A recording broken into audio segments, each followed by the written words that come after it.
by saying, fourth and finally, that grace is sufficient for our setbacks. One of the many definitions of the word setback suggests that it is anything that delays or hinders progress. It is something that comes in the way while you are on the way. With this definition in mind, we may conclude that many of us, if not all of us, have experienced some setbacks. We're moving along and getting ahead, but something happened in our lives that delayed or hindered our progress. You're going to get with me? As a result, many people today are experiencing financial setbacks.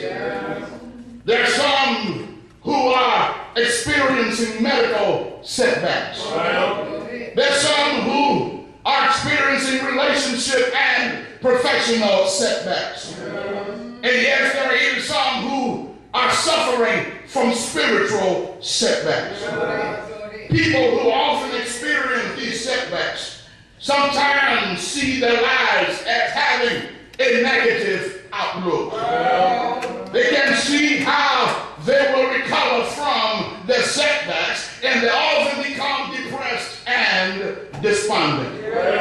I can understand these emotions because I have had some setbacks in my life from which I thought I would never recover.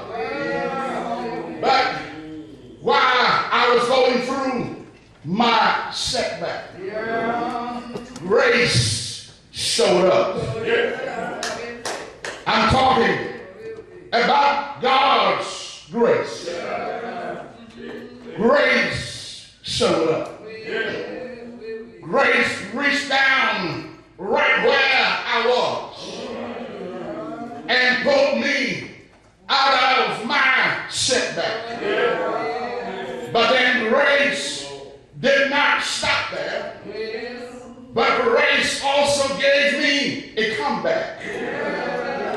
That's why I can identify with Paul when he wrote in 2 Corinthians chapter 12, verse 9, when Paul says, therefore, I take pleasures in infirmities, in reproaches, in necessities, in persecutions, in distresses for Christ's sake. He said, for when I am weak, then I am strong.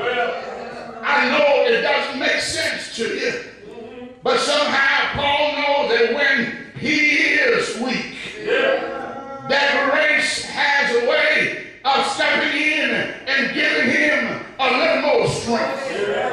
In essence, what Paul was saying is, when I have a setback, God gives me strength to deal with my weakness.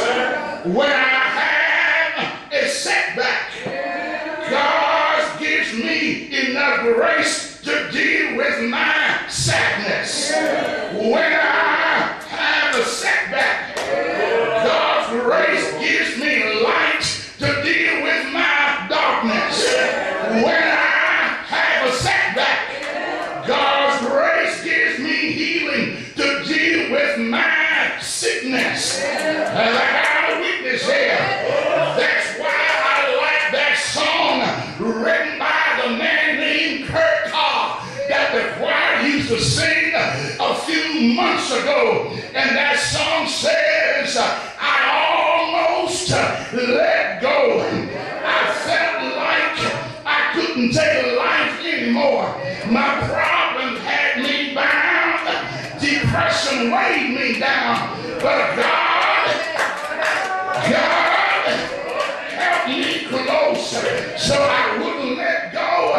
He said God's mercy kept me so I wouldn't let go. Brother Hill, I'm here to tell you today that if God's mercy can keep me, if God's grace can keep me, then surely it can keep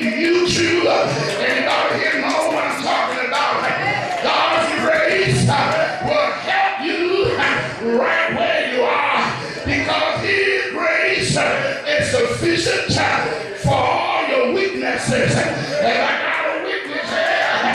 He will do the same for you that he did for me. Let me call some witnesses here. He did it for Moses at the Red Sea. He did it for Joshua at the Jericho battle. He did it for Daniel in the lion's den. He did it for Shadrach, Meshach, Abednego in the fiery furnace. He did it for David in the miry clay. He did it for Paul down in the prison one day. And early Sunday morning, he did it for Jesus. You know the story, don't you? One dark Friday, they put him on the cross. One dark Friday, he died. Yes, he died. In a life of fault that he had a setback. But Sunday morning, Sunday morning, he got up. Yes, he did. He got up and said, I've got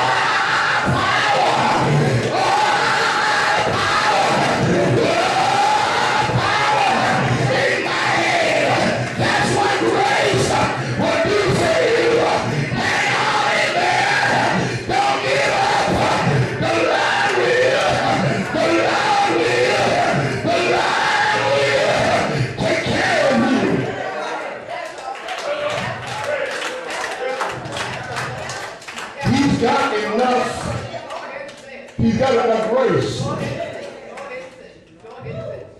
to come to you when you've had a setback. You know, life is full of setbacks.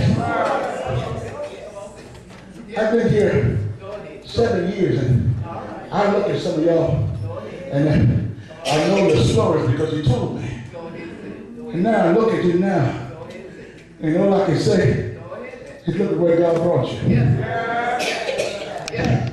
Some of y'all been sick in the hospital, down to the ground, saying like you wouldn't make it, didn't know how you would make it. But look at you now. You're here because grace reached down right where you were.